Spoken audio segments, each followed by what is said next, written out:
And we're rolling. All right. We're at the skate park, about to do a podcast about Before the Law by Franz Kafka. And I'm here accompanied with my friend Maya. Heck yeah.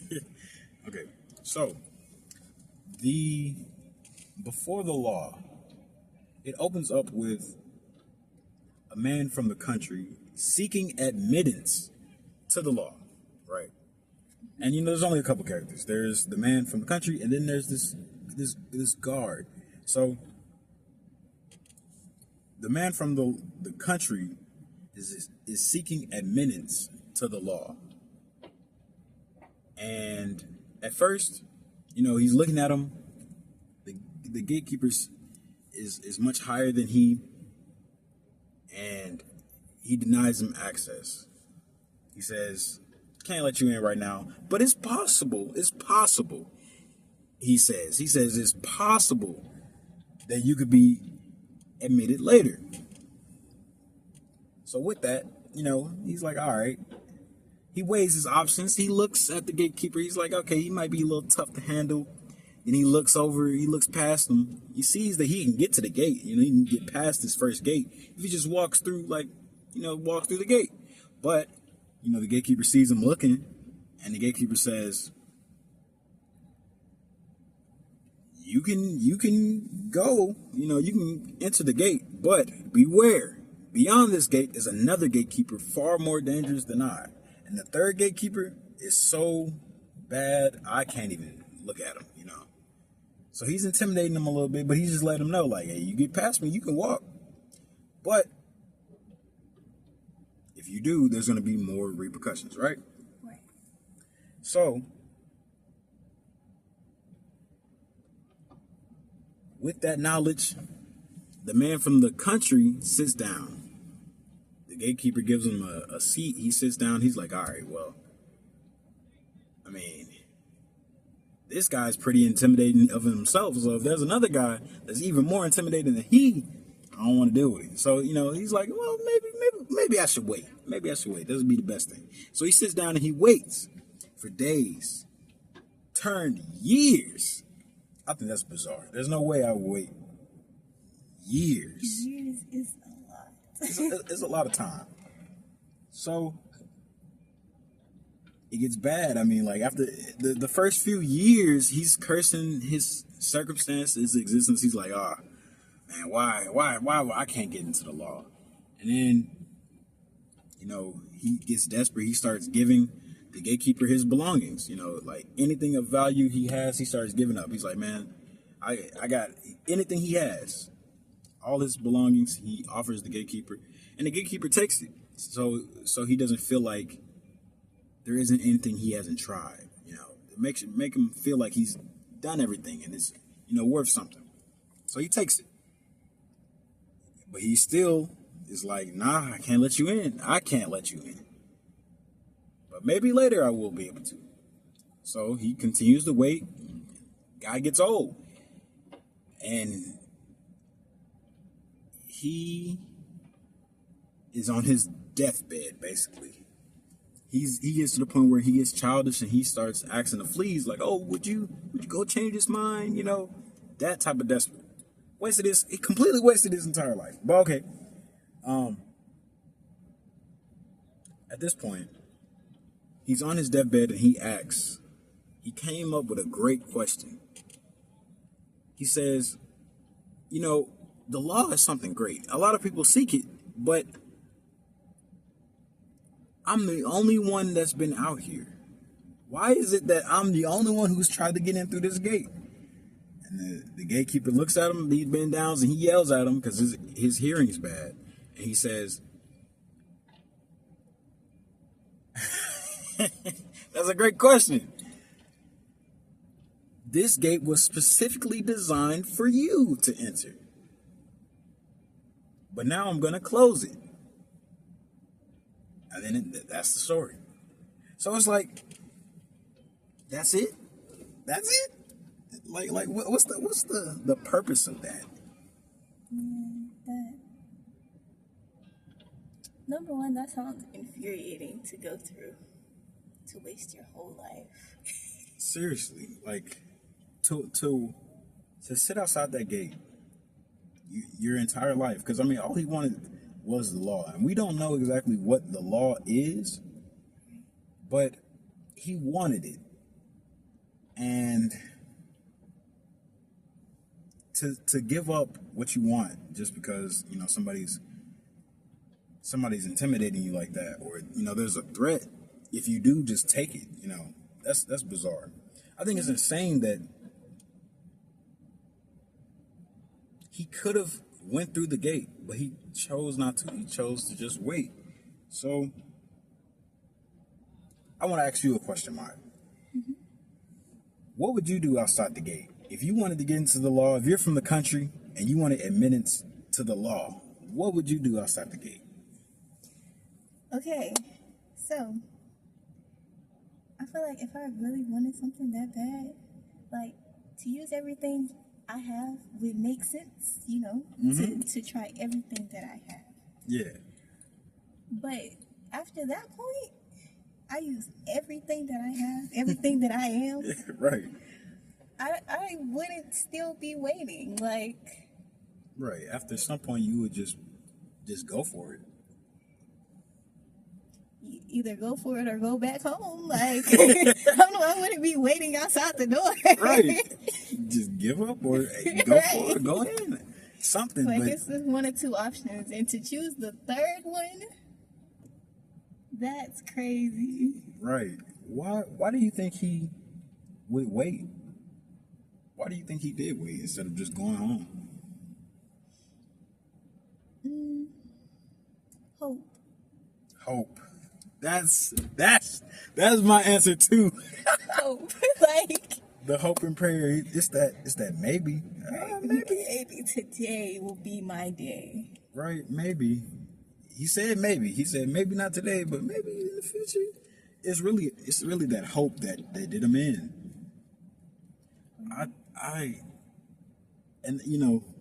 The hope can be a downfall for all of us. I feel like that's a good lesson that can be pulled out of it. But there's a couple more as well. So, why do you think Franz Kafka would write a story like this? I believe it's one of those philosophical stories, like when you have to really sit there and like either read or like listen to over and over again to like really understand what's going on. I think so too. I think it's for sure meant to tell a deeper truth about things. And what that is, that could be debatable. But I also think it's something much broader and philosophical. Because a lot of things in the story to me kind of stand out as symbols. Like the gatekeeper. The gatekeeper to me is a symbol of just resistance. Period. Just resistance. And the gate is like it's the difference between like where you are before starting and starting. What are some symbols in the story that stood out to you? Well, of course, the characters. Yeah. The law itself. Mm-hmm. I feel like the law itself can be represented as success, or maybe as like a dream that you have that you really want to do. Mm-hmm. And I feel like that's part of the reason why he decided to wait instead of going back home. Mm-hmm. But also, he didn't decide to walk through because of that resistance, like you said. That's amazing. I actually love that. So you saying the law is like success, or it's the dream. It's the thing that you really want. Right. And the resistance of the guard kept him from his dream. the little resistance, the guard didn't even do anything. Right, he didn't touch He was him. just there. Pure intimidation factor. So that kept him stagnant. That froze him. For I love the way you said that. whole life. Yeah, his entire life, he stood there, he sat there up until he died. In some respects, I feel like if we took it like literally, he kind of did get what he wanted. Like if the law is guidance, or I've read some sources that said the law is supposed to represent like actually entering a country where there is like rules, like because he's from the country, but the law is a different country that has like a justice system and things like that. So it's not so lawless. There's laws in place, and he gets some type of governance. In some sense, he did get what he wanted, because outside the gate, he was governed. He had rules like that he didn't want to break. So in some sense, he got what he wanted, but he didn't really. I think that's fascinating. Oh, there's another thing that I wanted to say about the story, right? Mm-hmm. So, at the end, when he asked that final question, like, why haven't anybody else tried to come? That means that people could have tried to come, Mm-hmm. But he found it, He made it to, that beginning place. Mm-hmm. All he had to do was take that step. Exactly. Right. Exactly. The fact that it was specifically for him and fear kept him from going, like, I feel like that speaks for a lot of people. Exactly. And that's one of the big things I can pull out of the story. Because it is for him, I feel like that the whole story, like despite a lot of sources, like if you look online and Google, it'll say that's what the story is about. It's supposed to be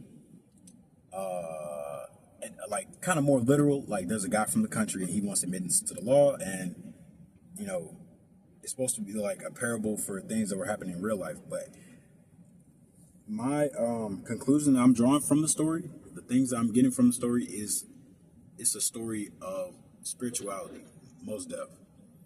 It's all about going for what you want, regardless if you have the permission. Because if you wait for the permission from others, you're not even living a life that's worth living. Because, what are you doing? What kind of life? It would be better to die at the second gatekeeper if that was going to be your fate, or the third gatekeeper. You don't even know how far you would have gone. It would have been better to have seen what was going to happen rather than die in fear of,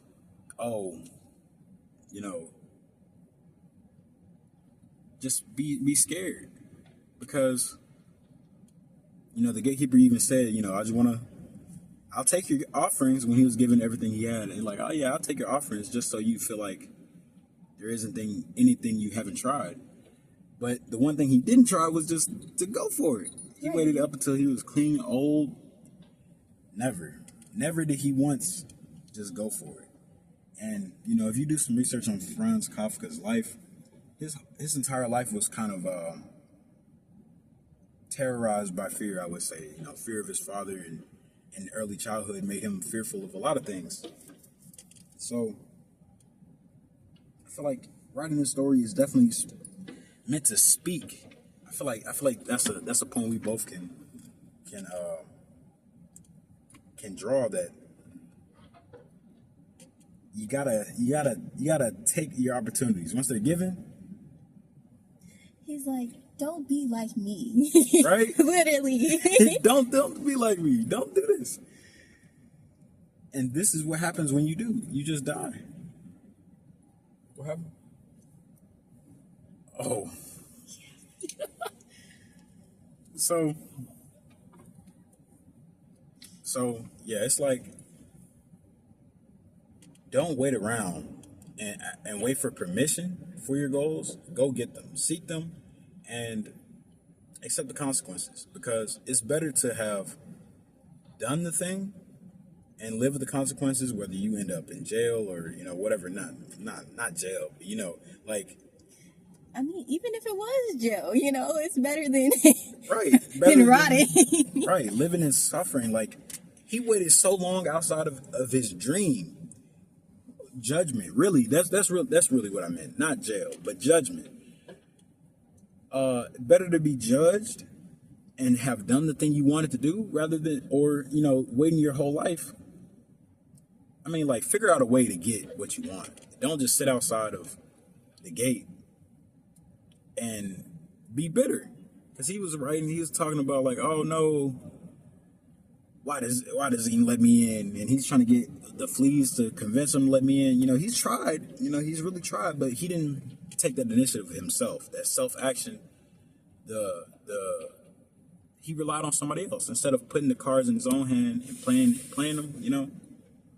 He was waiting on somebody else. That reminds me of that video that you sent me about Steve Jobs. Yeah. He was like, sometimes you just gotta go for it. Exactly. You just gotta make that call. Exactly.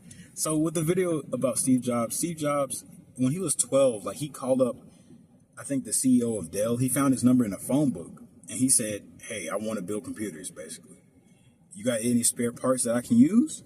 And he's like, the CEO of Dell was like, "Yeah, actually, he laughed about it, but he said, yeah, I got some spare parts," and he gave him a job, all because he asked. Right. He took that first initiative, and I feel like that's. I'm so glad you brought up that point. That's a perfect representation of what happens when you just go for it. When you take that first step. This is the first gate. He's outside of his dream. All he could do was really look at it. He's looking through the gate. He's kind of looking at his dream. He's not even going for it. If he took that first step, if he just walked through that first gate, he would have been on an adventure. Even if he died, it would have been a better death than to just rot away outside, bitter, sad, and you didn't even get what you wanted. I mean, hey, what a useless existence, honestly. So I love the way you said, "Don't be like me." That's beautiful. Like, yeah, don't just showing you what not to do, and showing you what could be if you do let it get that far. So if I was outside the gate, I would definitely run for it as well. I would definitely just go for it at some point, because I mean, at some point you just gotta go for it, or go back home, like you said. So like, I don't think I would have tried to walk through the gate, honestly, cause like that sounds scary. Okay, I ain't gonna lie. But what if it's something that you really, really wanted? Like if it was I don't know, your grandest dream, whether it be a lot of money, fame, or your dream career, would you walk through that gate? Because it's going to be intimidating in the beginning. Starting is very intimidating. It is. I might have like went home for a minute, and was like, you know what, man? Actually, yeah, he wasn't even that tough. I'll try it again. Maybe just like he said, like just run past. Yeah, something. What's he gonna do? Tackle me? Right. He didn't pose any threat. He didn't even say that he was going to do anything. Exactly. Like the fear was so psychologically imposed. Like it was just the thought that he might do something. Like the possibility. Oh, he's bigger than me. He's in a position of authority. He could do a lot, but he hasn't done anything. He's been very friendly. He's been talking to me, answering all my questions, but that psychological, that anxiety is like, oh, he might do the worst. You're thinking the worst, man. You could mess around and be very capable for this first gatekeeper, or the second one, and the third one. You might actually be able to get so far that you do get admitted into the law, but you would never know until you take that first step. So I feel like that's such an important thing to learn. Yes, that is an important lesson for life. So you can do anything. So you don't limit yourself. And so you don't die old and bitter. Yeah. I feel like we make our own gatekeepers. And I think that's why it was only meant for him, and he's the only one who asked, and he's the only one there because it's all his experience. So everybody else got different gatekeepers, and they're at different gates. But this gate is for you because this is your problem, this is your dream, but you're also your own gatekeeper. You have to get past your gatekeeper. You have to recognize that, okay, I mean, your will has to be stronger than your anxiety or your need to feel safe. In some cases, when it's something you want, your will has to be stronger than your fear. Right. Oh, okay. So just to speak about it, like, just a me and you thing. Mm-hmm. So recently, I have been going through. I feel like I've been going through a lot, and there's something that like I would really like from God, and I feel like He's letting me know that He's handled it, like it is handled. Mm-hmm. But in the same time, in my wanting and my excitement for like what it is that that I want, Mm-hmm. it's like in a sense I feel like I don't deserve it because of because I haven't really been doing as much as I could do or working on my relationship to be closer to God. Mm. So it's like I'm excited about this new thing, but it's also like scary, because Yeah. I feel like it relates to this story. And I was like, wow, like this has to be God, because like it's the exact same situation. Right. That's really interesting. So like, you feel like to relate your experience with the story, do you feel like it might be a feeling of undeserving that makes you not go through the gate? Or is God the gatekeeper in this situation? I feel like the undeserving would be the gatekeeper. Like I feel like God would want me to go through the gate. Mm-hmm. God is on the other side of the gate. Right. He's like, what you got? Come on. Yeah. And like, I'm handling this for you. All you have to do is walk through it. Mm-hmm. And my gatekeeper is like me feeling undeserving. Right. And they say do your due diligence and let God handle the rest. So I feel like your due diligence would be walking into it, and then God would be letting what happens. He'll handle it. So I'm like, this story is so crazy because when I was listening to it and listening to you explain it, I was like, wow, this is the exact same thing. Right? I think that's so beautiful that it can trigger like personal connections. Because when I first heard the story as well, like when we were in class, I also thought about something and I was like, wow, that's like me with anything. Like anything that I've wanted to do, but I haven't done because I was scared to. I was like, oh, people are gonna judge me.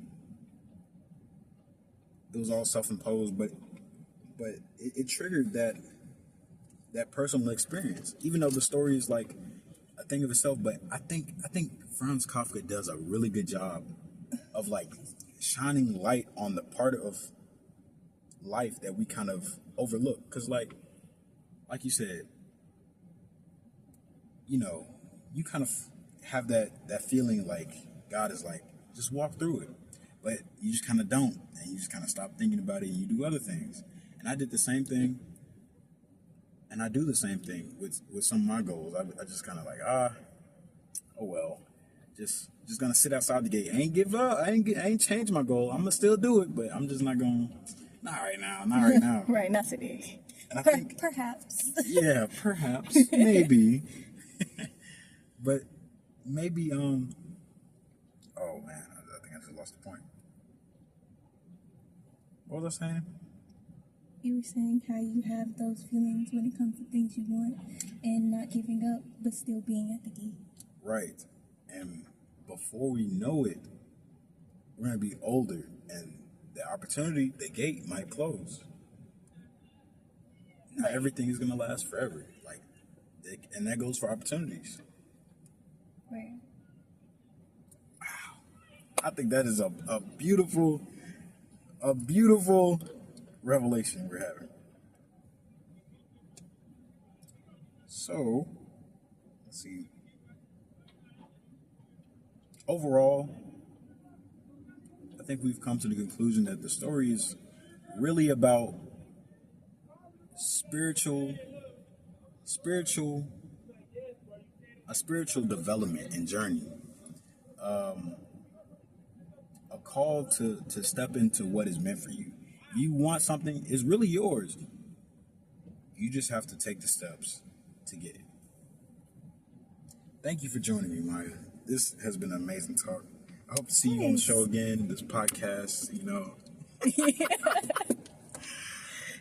All right.